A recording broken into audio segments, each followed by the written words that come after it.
What's up, everybody? Hunt 2. Pretty excited. It is September 29th, and I'm in the same tree I was in last time. Have acorns all falling up here on the hill. There's white oaks, red oaks. I mean, there's plenty of acorns on the ground. And below me, we had corn down here last hunt for photos. We put about maybe 25 to 50 pounds. I don't really know. I have a hunting buddy in here a couple of days ago, but we haven't really touched it. We're just relying on the acorns, and this is a natural funnel from bedding into the pasture ground behind us. It's just thick grass with some mowed areas so they can have fresh grass to eat, because grass is still growing down here in Georgia. But I'm going to settle in, and then we'll do our Bible conversation here in just a second. Excited to learn something with y'all today. All right, the bow's down. I'm all cozy, locked in, strapped in, making sure I don't fall out of this lone wolf .75. I should be fine.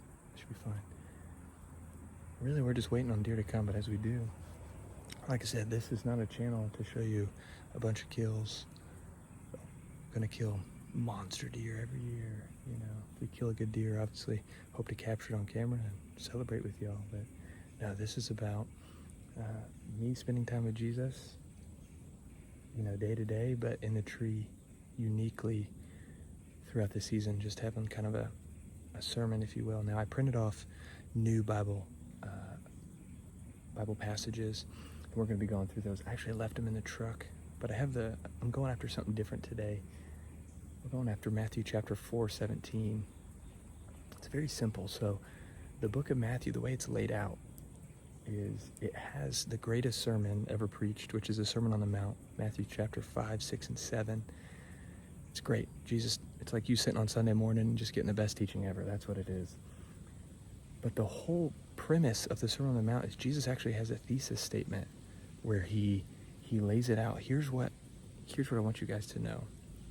In Matthew chapter 4:17, he says, "Repent, because the kingdom of heaven has come near."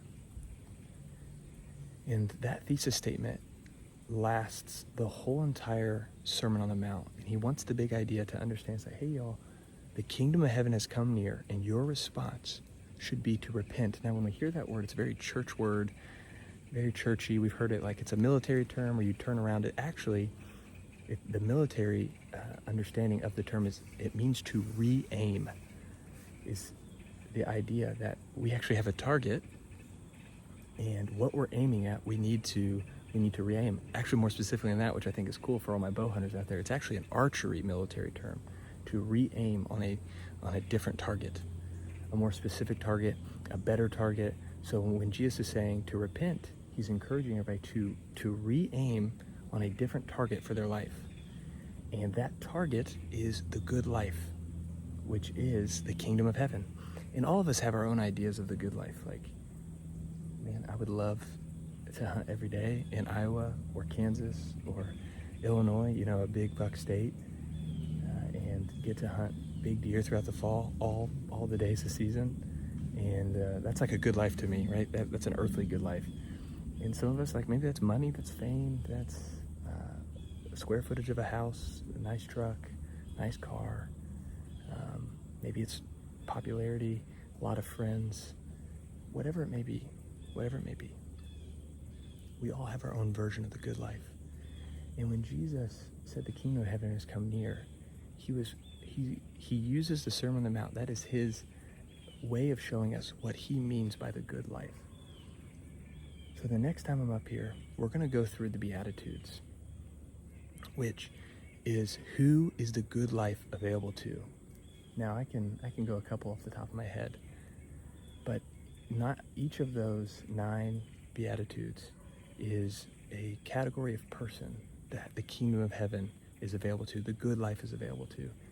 And what's so cool is it's very inclusive to all of those who are represented, who are watching this, to me.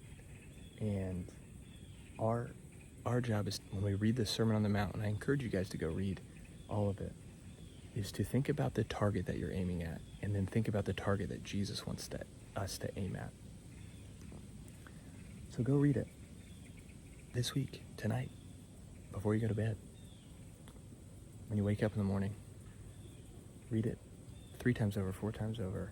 Maybe take it passage by passage, starting the Beatitudes, and then move on to the salt and the light, and the light and the lamp, and just keep moving on through, and we'll get into it. So repent, re-aim. The kingdom of heaven has come near. That's the good life. What is the kingdom of heaven? What entails that? What does that all entail? I mean, so we're gonna learn this next sit, and maybe that just gives you a different frame for what that looks like. Well, God bless you all. Enjoy the rest of this. I don't know what's going to come. Let's just have some fun. And if you have any questions about Bible stuff, reach out. My email's on there. You got the comment section. If that's you, ask some questions. We'll talk about it. The Jesus King. Man, deer hunting is a lot of fun. Thank you that we get to enjoy this, because I really do. Thanks to my wife and my kid for letting me be out here. I could be spending a lot of time with them because they're awesome too. All right, talk later. Bye.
slow.